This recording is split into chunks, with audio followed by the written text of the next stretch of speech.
With American Independence Day coming up, I gotta admit it got me to thinking about the Revolution and the Founding Fathers and July 4th, the whole 9 yards.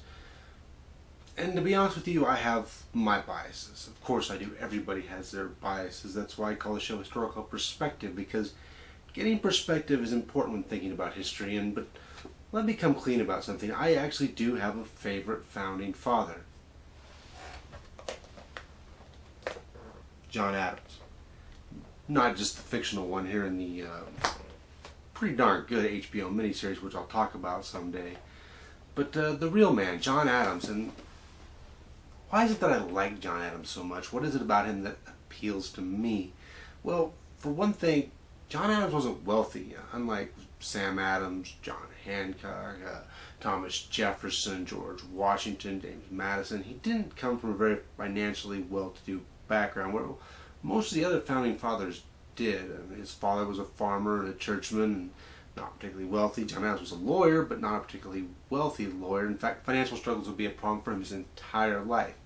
And so I can appreciate that. Also, going into the Continental Congress in 1775, he wasn't that well known. People knew who he was. He defended the British in the Boston Massacre trial, and he'd written some papers and some, what would be an op-ed by today's standards, that sort of stood him out as someone who was really focused on the problem between the British and the Americans.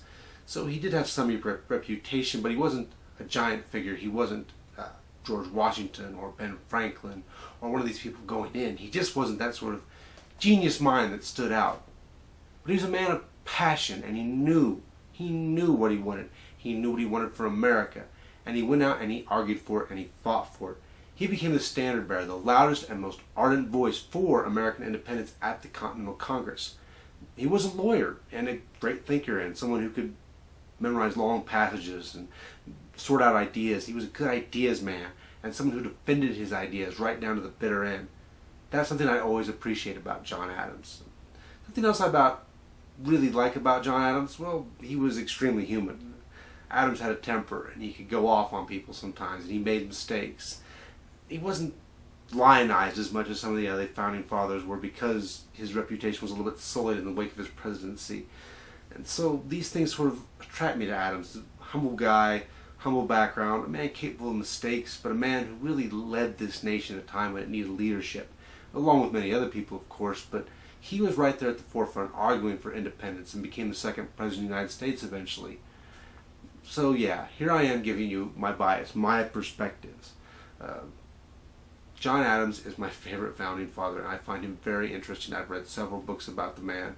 I actually know a great deal about his family, and I just felt the need to share that with you. That is his humble background, his great passionate nature, his ability to make an argument and state it very well really have always attracted me to John Adams. And